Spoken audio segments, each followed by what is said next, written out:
What up? What up? What up? Welcome to another episode of Buckeye BS. I'm here with my guys, Mike and my boy Cam. How you guys doing this Sunday morning? Doing good, doing good. I'm all right. I'm all right. How's Another your fuck. weekends been going? Anything happen? Nah, Man, just another weekend to get to fucking football, man. helping folks move in this Texas heat, definitely not fun at all. So, I hear that. I hear that. We got a ton on the schedule today to talk about, so we're going to jump right into it. Last week we played in or out on the pod talking about some of Ohio State's top recruiting targets. And an infamous name came up, Josiah Trader. Cam said FSU, I said Buckeye. And what seems to be the trend on this show now, we talk about a recruit, he commits somewhere else. We get off the show a few days later. Jojo Trader commits to Miami. So I want to get your guys' thoughts on that real quick before we get started. I mean, given the situation that that we've been given about his situation and stuff like that, it's almost predictable that he was going to go to one of the Florida schools. I thought it was FSU. Mario Cristobal did what he had to do. Made it make sense for him, and Miami's all excited for that purple machine to go to Dade County, and we'll see what's going on. But for FYI, I still got JJ at Ohio State, but they are pressing to get the Little Ravens from their little league team out there in Miami Gardens to the U. So let's see what's going on with that. yeah, I wasn't too shocked at all, man. For some Ohio State fans, thought that we were still in it. So they were a little shocked, but like Cam was saying, man, he was picking between a couple, Florida schools, and that's what I heard. All I heard was he's not leaving Florida. So. Yeah, that one hurt. I mean, I was holding out hope. Like I said on last week's episode, I thought him and Jeremiah were going to play together. So that brings me to my next question. Cam brings up the Ravens. They have Chance Robinson. They have Jojo Trader. Do they complete the Infinity Stones? And do they add Jeremiah to that mix and bring the Ravens back together in Miami? Do we have anything to be concerned about now that they have Chance and JoJo? Sure, with South Florida kids, you always got to be concerned, man. Like they say, you can't stop recruiting, and it's never over until they sign on a dotted line, man. So it's never over. Got to keep going. But as dude said, all you can go is off of his word. He said, if Hardline and Day there, I'm there. So, I mean, until something change, I can only go off his word. Cam? I don't know, man. That whole situation down there is very peculiar because the entire environment that they're in Miami is very unique to Miami itself. I feel like regarding to the football culture and how those kids are, and I'm not educated enough on their environment to say for definitely that he wouldn't come or couldn't come. Basically, we hear daily in the spaces from Miami about how Rod Mack is a mentor to all of these kids and how he has influence. So what's his relationship like with Ohio State? I feel like that is a very underplayed thing that's going on with the JJ recruitment. What's his family feeling like? Chris Smith, I mean, I see them communicating with him Miami daily, like they live in Miami. So I got JJ staying at Ohio State as that purple machiner. But I mean, the Zaquan Pattersons and all that, I don't have really that much confidence that, especially if they have a good season. I mean, if Miami goes out there and has a stinker of a season, then we're talking differently. But I don't know. I think the underlying desire for Miami to be good and wanting to go there is in these kids that are from Miami. So, Yeah, I mean, like you guys touched on it. I mean, he's told us many times, not us specifically, but he's been asked the questions a million times: is he locked in at Ohio State? And the answer has been consistent. If Hartline and Ryan Day are here, he's here. So I will take his word on that, and let's hope he's there on signing day, because this is about to. I feel like this recruitment's about to ramp up, and I don't think Miami's going to start fighting until the very end. So we'll see where that one goes. Last little bit here on recruiting, we have a potential Buckeye commitment a week from today on July 23rd. I just want to get your guys' thoughts on KVA, another linebacker in the class. Kingston via Maasa. I think I said that right. I don't know. I tried. But a kid out of Bosco, I believe, out in California. And Yeah, St. John Bosco.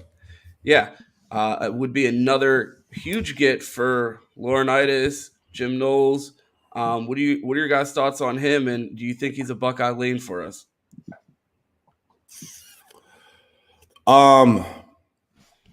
Based on what I'm hearing, I feel like he's a Buckeye lock, in my opinion, as of today. I know that he was leaning towards Notre Dame from the intel that I was getting from the Notre Dame side, but that's kind of died in his recruitment. So, I mean, I like KVA. We need more athletic linebackers that can play in space, and he's got good size on him. Doesn't need a lot of weight room work. It's just, so looks like he can be a plug and play guy year two. So I'm all for it.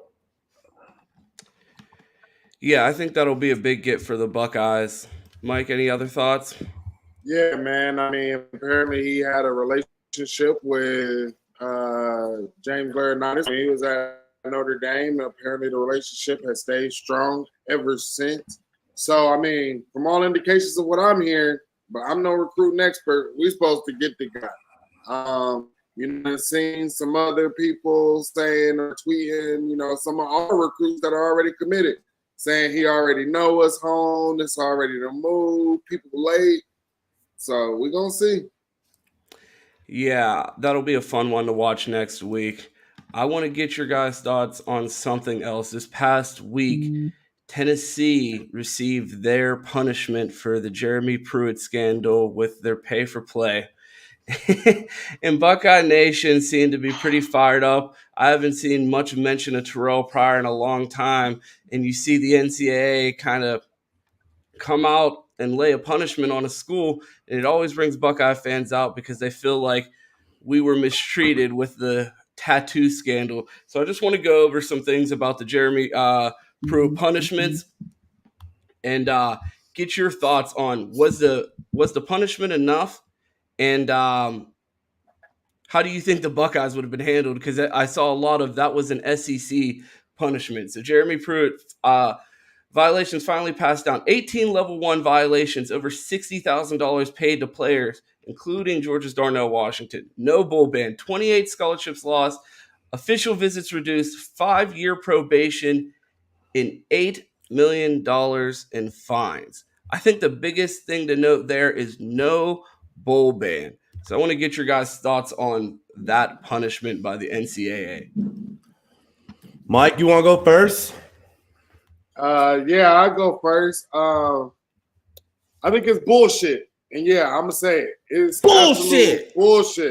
I mean, I think it's crazy. I think the only reason, Tennessee even got anything is because of how many violations there was, because LSU, nobody even went and talked to LSU, right? So we see how it goes in the SEC. We remember the frontline pages of Jim Tressel and national newspapers, everything just talking about how we were cheating. And then to have no bowl bans. So, like, I'm of the belief, the new coaching staff should not be punished, right? That's coming in. They shouldn't be punished. They have nothing to do with it, right? But what happened to Ohio State? Where's the consistency at? There is no consistency when it comes to the NCAA. They out here picking and choosing. I do like if they had came out and said, "Hey, we've learned from the errors of our ways from the past," and then went ahead and did this. Cool, but you can't just get this bullshit ass fucking slap on the wrist and then not address all the BS you have done before. So before Cam jumps in there, I want to get one more question for you, Mike. What do you think would have been an appropriate punishment for these violations? Did you want a bowl ban, more scholarships? What would you have liked to have seen? Definitely a bowl ban. How many years? I'm cool with the one. I'm cool with the one. Like, I'm not really that harsh. My only thing is let's be consistent for every school, every conference. The way the media would have showed up to Ohio State is different than That's what what. the Yeah, energy. that's what. It's a whole different energy. And okay, if you want to say Ohio State's blue blood, they've been up there, the program might mean more or whatever. That's not what this is about. This is about the rules, violation rules, right? As everybody said, and Arkansas fans like to say, it was the rule at the time. It was the rule at the time, bro. Be consistent. Man, listen. We all know what this is about and what it's always been about. It's all about Mickey Mouse protecting its brand, bro. That's what it's about. Disney's got a lot of resources in Tennessee. There's a big program. We're going into a new era of extended playoff spots, and they want to put all the teams they can put in there, and they cannot afford to let the Big Ten catch up to them in the SEC. So all we see is that we see ESPN bury stories about UGA. We see ESPN bury stories about LSU. We see all this stuff that happens in the SEC, and like Mike said, the energy is not consistent because that is a brand that is being protected by the biggest media conglomerate on the planet of Earth. So it makes sense, right? So Jim Tressel, the tattoos and all that was on a whole year press run, like somebody got killed in the middle of West Lane Avenue, bro. Like, so we know what's going on, bro. They want to give them a slap on the wrist. They want to do what they got to do. That's fine. The SEC needs Tennessee, whether they believe it or not. They're the next budding team in that conference. Quotations. So, they're not going to kill it before it starts because they've been wanting Tennessee back for a long time. That's a big brand in their conference, so they're going to be protected. I want to ask you two a question. Go ahead. Oh, hold on. One more thing before I get that. And like Mike said, I don't think anyone should really be punished for the things that's happening. Like he said, it's just like the energy is just different with SEC schools versus ours. I don't really care either way. But imagine how the NCAA has changed college football, has changed Ohio State because of it, right? Let's talk about should Ohio. I ask you guys, you two, should Ohio State have another national championship in their trophy case? They were 12-0. They should have been in. See, I mean, wait. That's Luke Fickell's fault. I was gonna wait for someone to say it. Yeah, that was. If we didn't go to that stupid fucking bowl game the year before we played for that national championship, I mean, what was the punishment initially bullshit? Anyways, yes, because I mean, look what's going on now. I mean, we're talking $60,000. I mean, how many benefits and tattoos you think we got? I mean, how much were tattoos back then? Like, I don't think $60,000 worth of tattoos between 5 fucking players, and we got a bowl ban for that. So, I mean, it's just crazy the way things have evolved, especially around this topic. And then now with NIL in a play, it's kind of goofy even giving out these fucking punishments now because it's like, what are we doing? If you're not gonna give them a bowl ban or anything of significance, why? Like in the era of NIL, Tennessee has a great collective down there. They have tons of money. You know what I mean? They're not shy with the bag. An $8 million fine and a scholarship reduction. They're going to fucking be paying walk-on scholarships, and they're going to pay that. They're going to wipe their ass with that fine. So why even do it at this point? Like, either have some teeth or don't. Like I like you guys all said, I don't think that we need to be over punishing people, but like, what's the point of the NCAA at this point? Like, what are they actually doing? So when it comes to that 2012 national championship, I put that on Fick. I mean, would we have won it that year? I believe so. I think we should have one in our trophy case. But I mean, I still think we had a chance at it, even with the bowl ban. I think we took it in the wrong year. Cam? Yeah. I mean, we got really fucked on a national championship appearance to play Notre Dame and spank up Manti Te'o and his ghost girlfriend. So that would She have wasn't a been. ghost. She was fake. Imagine.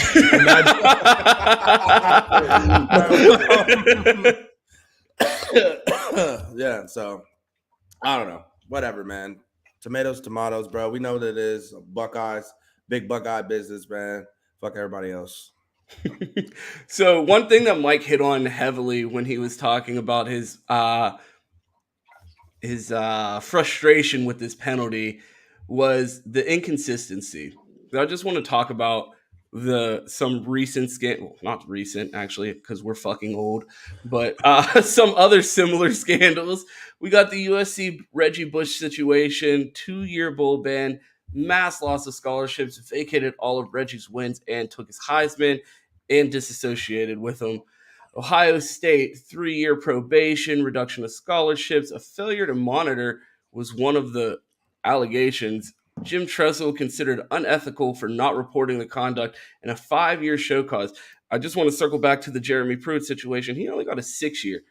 So, I mean, this dude's giving out fucking bags of cash, and we got tattoos, and Jim got a very similar punishment. I wanna reiterate this to That the shit kids crazy, bro. in the comments. What about that Reggie Bush situation? Because I'm kind of an old head and I was outside for that. That Reggie Bush situation was like, imagine Alabama. That's what USC was to kids back then. Like they were like what Alabama was becoming, they were becoming now. They were just absolutely wrecking people. They were out in LA. They had stars and shit at their games. Like USC was fucking lit. And then they just smacked them and just killed that program. Like imagine that happening at Alabama right now over the allegations or the things that Reggie Bush did for an extended period of time. That was absolutely crazy, bro. There'd be a cold day in hell before Mickey Mouse let that happen. As Bro, my guy Chris Drew said, man, they did have 200 violations. You'd They see had that. 200. Who, USC? Yeah. Man, Reggie Bush, my guy, man. I Shout out feel Reggie like he Bush, deserved man. it, bro. Reggie Bush was going so crazy. He deserved a piece of the TV contract back then. Big time. Big time. Like, I don't even right. think there was enough money in those bags. And it's real quick before we move on from the Reggie situation, bro. I just seen a picture of Kim K and Reggie sitting courtside at a Laker game back in the day. Like, this In nigga was college. really out here in college, bro. Bro, different. He was like Reggie was that, different, man. bro. And he accidentally started the one-arm sleeve trend, bro, against Fresno State when he got tackled on the 20-yard line and he ripped his sleeve off and had one-arm sleeve. And everybody ran with it. Literally, bro. Go, nigga. The Iverson of college football. Bro, So Reggie I was want to different. get us into this final topic. It's the show graphic. It's the title. We're going to talk about some of the best individual matchups on Ohio State's schedule. So who are some of the one-on-ones we want to see? And I think it's probably best to start with the graphic. We got Marvin Harrison Jr. versus Kalen King in Columbus, Penn State versus Ohio State. I just want to get your thoughts on that matchup and maybe a prediction on who you think gets the better of that matchup. Oh, I think you said Marv. Marv's definitely going to get the better of the matchup. From what I've been seeing, and Zach Smith has talked about the different things that Marv needed to work on getting separation, release off the line. And we saw him working with some guys on that. And I'm just saying, if Marv gets that type of separation that Olave and that Garrett Wilson was able to get, cooked. Yeah. I mean, honestly, like with the Marv matchup situation, it's really Marv versus the secondary because, I mean, no one's ever going to be in one-on-one coverage with Marv this season. So I got Marv cooking the field. We know what Marv's up to. We know what Marv's doing. To make those matchups more interesting is going to be more predicated on who's on the other side of him.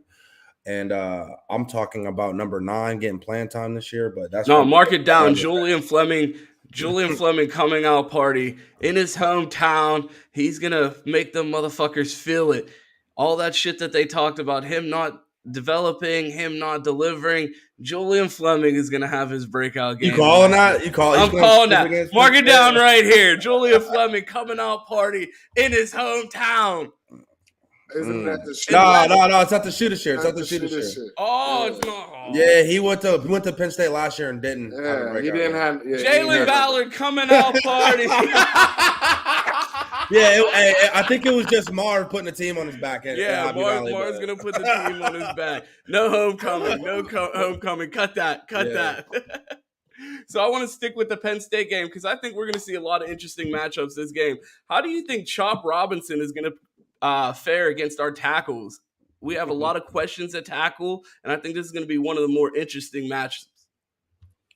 Shoot, I'm hoping by that game, our tackles are actually able to compete. But in the game of football, some people are going to get their wins. What I'm hoping is our tackles get more wins than they do. So it's definitely going to be an interesting matchup. It's going to be a test to let us know if we'll be able to hang with that team up north, or we'll be able to hang if we make the playoffs. So it's going to be a good matchup. I had an extra matchup, but I'm going to say one. These two really quick. That's very interesting. That I think needs to be getting overlooked a little bit. I want to see Jack Shore against Olu over there at Penn State. Jack Shore's been getting a crazy rep, like he's just not him.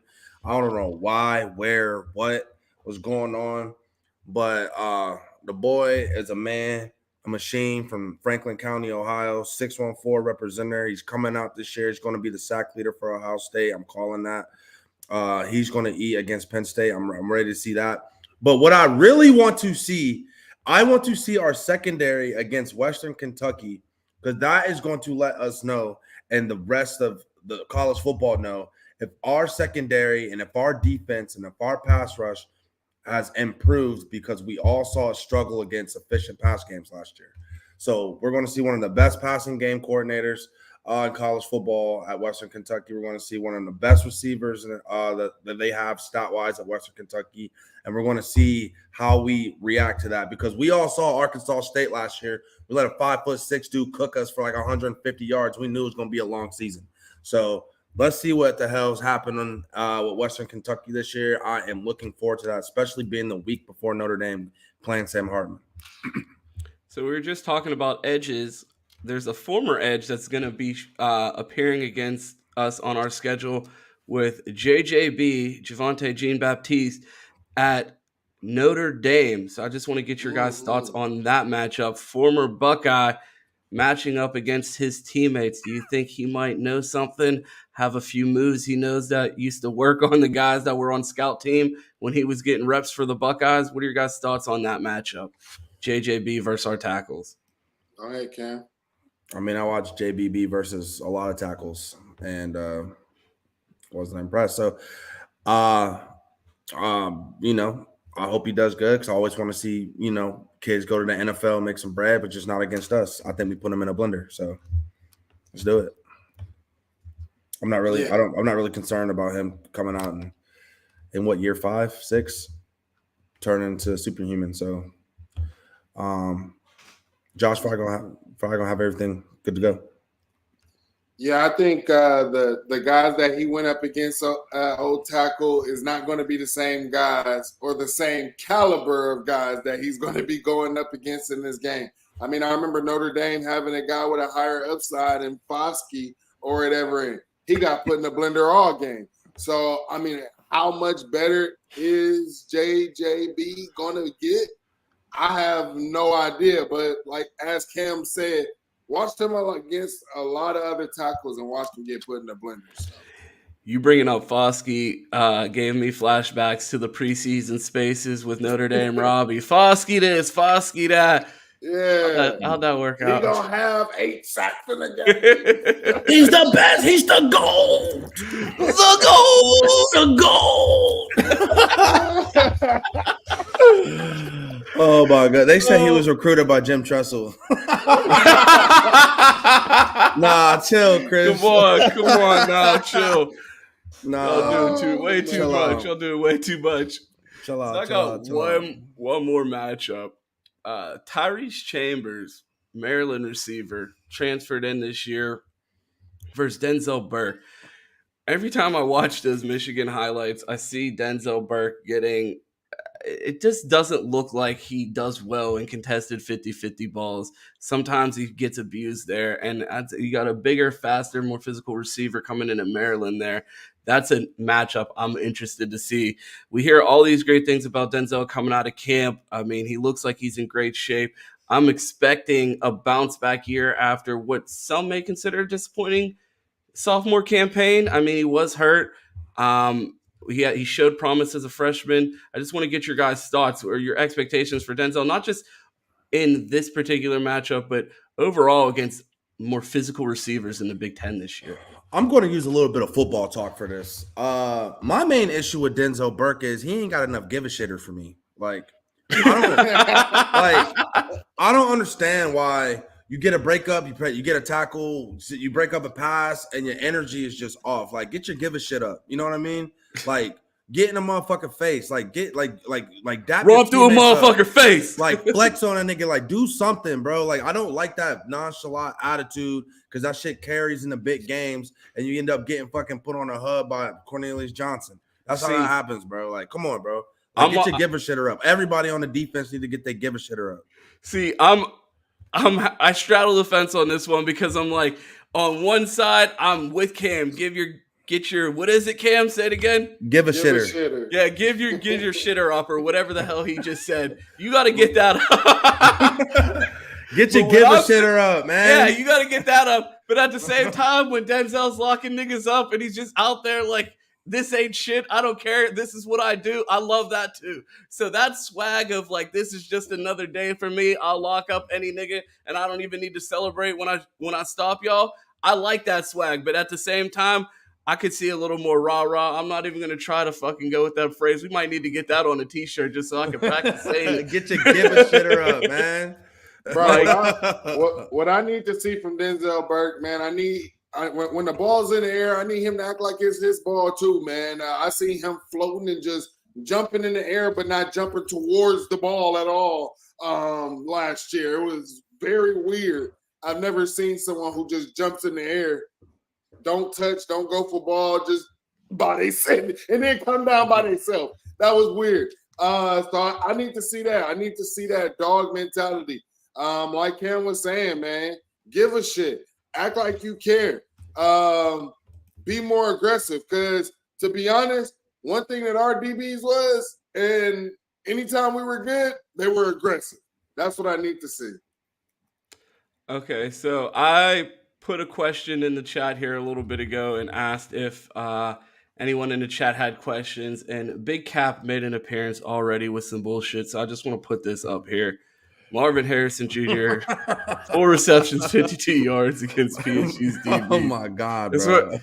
I mean, hit me in the DM. Yeah, that's what I'm saying. We're not trying to we only bet on whatever betting app wants to sponsor us. But we ain't going to put that in the DMs. But, man, Gma, I'd love to take your money on that one. So he did have another question about that game. Who is going to have the biggest game against PSU's DBs? Jaden Ballard if they play him. Yeah, JB. Because they going to focus so much on Marv, and he just going to go. Devin Smith style. Yeah, I feel like JB has a different type of speed that the Big Ten is not ready for, and he's going to open some eyes this year. I mean, we heard Hartline say, didn't Hartline say that in the comments, correct me if I'm wrong, but didn't he say he had the best hands on the team and he was the most athletic in the wide receiver room? I just watched a spring game yesterday, and that catch from Kyle was fucking ridiculous. The one right on the sidelines, little toe tap one-hander. He was going crazy. Chris had his one touchdown that he had or whatever that Kyle McCord threw him. He wasn't even running fast. Like he was jogging on dude. I think that's just that long. Like, we got stride. a freak athlete just cooking on the bench, bro. Like, come on. Chris has another question for us. Who's got the most give a shitter on the defense? And that's a stupid question. I'm going to fucking... No, stop! Don't even say it. It's fucking Tommy Eichenberg. There's only one right answer. It's fucking Tommy. Tommy Heismanberg, the toughest fucking player in college football. I challenge anyone in the chat to name someone tougher than Tommy. CJ Hicks, man. Anyone? You can see the shit in his fucking eyes, bro. You can see it in CJ Hicks, the way he plays, bro. Like, I mean, just even as a true freshman from the clip that we were able to see of him, bro. But the way that's the dog that you need. That's the give a shitter, bro. He didn't come in. He didn't come in like fucking Steel Chambers, making excuses. Foaming out their mouth, man. I'm talking about them. I just feel like Jim Knowles didn't teach me the way James Laurinaitis teach me. Bro. CJ Hicks ain't do none of that. He got the goddamn job done. But he said on the defense, like Jim Knowles is talking like CJ Hicks is about to be a special teams captain. I saw CJ with the on in the queue. I knew what time it was on Instagram. Yeah. I already knew what time it was, bro. Well, someone who that we know is gonna be a for sure starter. It's gonna be Iggy, bro. Mike Hall. For sure. Mike Hall. Ooh. See, people been telling my DMs on Twitter that I'm too pro line. So I'm gonna go with Iggy. That I think that Iggy's gonna be the tone setter on defense this year with the energy. It's interesting that you bring up the cornerbacks. Bro, we have another question about the corners. Is Jordan Hancock going to have a breakout season? Dude. Been waiting a minute. Thoughts? So what? Is Jordan Hancock going to have a breakout season? Been waiting for a minute. This is what we have been told. We have been told that when fall camp came around last year or whatever, from what happened in the spring, he looked to be very interested, looking to be fighting for some playing time. But apparently, because Ohio State don't report on injuries, we did not know that the guy was hurt. I guess he missed some development. So they're saying all the good things that we heard before. So let's see if he'll be available, because your best ability is availability. Cam? What? Is Jordan Hancock going to have a breakout season? Oh, I'm like listening to Mike. I'm like, oh shit, you're done. All right. Yeah. I mean, the best thing about Jordan Hancock is that he, like, from what I'm hearing, is that he wants to be that nickel role and play that slot corner role and do that. Specifically, what you don't really find, because kids want to be on the outside and they want to match up on the exits and all that. So we got a kid that wants to be in the slot and wants to do all the dirty work, and it's going to be a run fitter. That's going to change our defense. So if he's embracing that and if he's healthy and he's great, that's better for our defense, bro. So I think that Jordan Hancock is going to have a good year if he's in the inside. I like him. Yeah. I'm expecting him to have a breakout season for sure, especially after that injury that we saw last year. He wasn't healthy. So, and it was still effective. He was productive, but he wasn't great, but we knew what the situation was. Yeah, and I mean, we've heard talks from the coaches that they want to play three corners more than three safeties. So I think that'll give him more opportunity to get on the field than he had last year. So I think with the corners that we have, we will be in good shape. And if he's healthy, I feel like he is primed to be in a position to have a breakout season. We're going to talk about one more defensive back before we get out of here. And I just want to give a shout out to my guy, C-Ball, him, Chris, Dog. The rest of the guys were in there for a legendary Chris C and Dog TV last night. So I just want to give a shout out to those guys before we jump into this question. Do we riot if Cam Martinez starts this year? I say we riot. If he starts, it shows no improvement. That's when I think that we should riot. I mean, because like we on this podcast, we talked to Gary Conley, and he was talking about, hey, that Michigan State game. He remembered getting cooked. But he also talked about what he did in the offseason and what it took for him to get to that, that starting level. So is it possible that he could be better? It's possible, but we need to see it.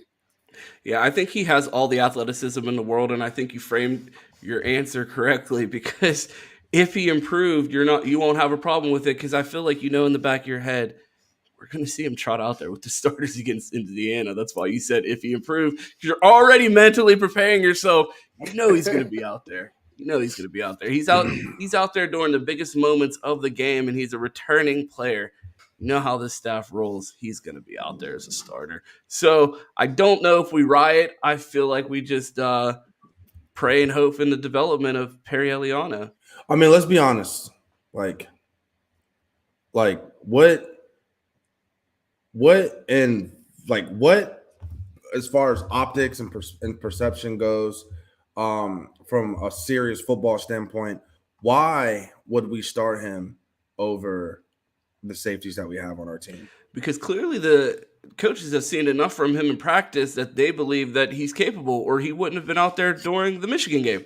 Okay, so we don't. Seniority. So we don't. So we're valuing practice over what we see on Saturdays, week after week after week. Okay, I don't get paid $2 million to fucking run the defense. Okay. I'm just, what I'm saying? Like Lil Wayne said, shout out my nigga Gucci. Shit. I mean, and I think on that, you just have to end the show, man. Shout out to Cam Martinez, man. Yeah, best wishes. He's a Buckeye. Man. We're trying to fucking see if this nigga wants to come out here and look like Revis Island. More power to him. Shout out to Cam Martinez. Hit that like button. Smash that like button while you're at it. I'm not in the studio. I don't know how many likes we have, but there's at least 20 some people in here, so there needs to be at least 20 likes on this video when we hop off here. I want to thank you guys all for showing up for Buckeye BS every Sunday morning. Mike, tell the people where they could find you at. You can find me on Twitter and Instagram at 216_wildboy. I'm outside. You can find me at I Know Things 19. And sometimes I'm on what's it called on Instagram? Threads. I'm on Threads too. Yeah, you can find me on there. Yeah, I'm on there too. Yeah. Go ahead, Cam. Yeah, Discord boys in the house. You can find us on the Discord link in the bio. Occasionally I tweet. 2_TEES, 2 T's. You can find me on the timeline on Twitter. You can find me on Twitch, 2_T's, the same thing, and on TikTok at 2Shiesties. We appreciate all you guys showing up every Sunday for Buckeye BS at 10. Hope to see you guys next week. And as the season ramps up, make sure you are subscribed to the channel, because we got so much more fire for you guys coming in the next couple weeks. We appreciate you guys, and see you next week. Peace. Holla, y'all.